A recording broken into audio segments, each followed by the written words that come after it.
সুতরাং বিএনপি ক্ষমতার রাজনীতিতে বিশ্বাস করে না। আর আজকে অনেকে ক্ষমতার মোহে, ক্ষমতার লোভে অনেকের সাথে জোট করা শুরু করে দিয়েছে। আবার বলছে যে পিআর পদ্ধতিতে নির্বাচন করবে। আবার পাড়া মহল্লায় যারা আওয়ামী লীগের দাগী সন্ত্রাসী তাদেরকে ডেকে ডেকে নিয়ে আসে, তাদেরকে দলে অন্তর্ভুক্ত করছে। এইটা হচ্ছে তাদের প্রতারণার অংশ। আমি দেখিয়ে দিলাম আপনাদেরকে।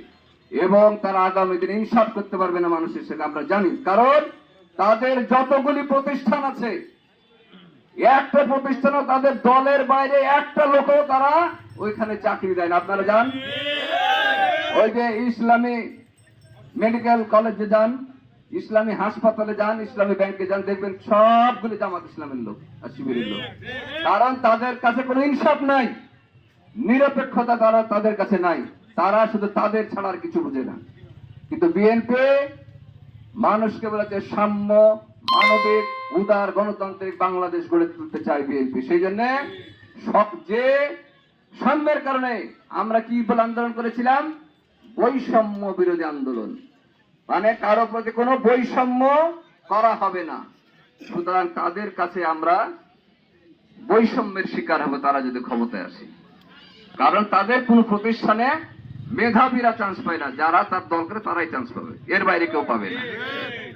সুতরাং আমরা বলতে চাই যে আগামীতে একটি সুন্দর পরিবেশে, একটি শান্তিপূর্ণ পরিবেশে যে নির্বাচন হবে, সেই নির্বাচনে আপনারা অংশগ্রহণ করবেন এবং বিএনপি আপনাদের যে ওয়াদা দিয়েছে 31 দফা রূপরেখা, সেটি বাস্তবায়ন করে আগামীতে বাংলাদেশে সকলের জন্য সমান অধিকার প্রতিষ্ঠা হবে, সকলের জন্য ন্যায় বিচার প্রতিষ্ঠা হবে এবং বাংলাদেশে যেটা বলেছে গণতান্ত্রিক, উদার, গণতান্ত্রিক, উন্নয়নশীল বাংলাদেশ গড়ে তোলা হবে। এইটি আপনারা আস্থা রাখতে পারেন 100%। বিএনপি একমাত্র দল যে নিজের দলের কোন সন্ত্রাসীর বিরুদ্ধে অ্যাকশন নিতে কখনো দ্বিধাবোধ করে না।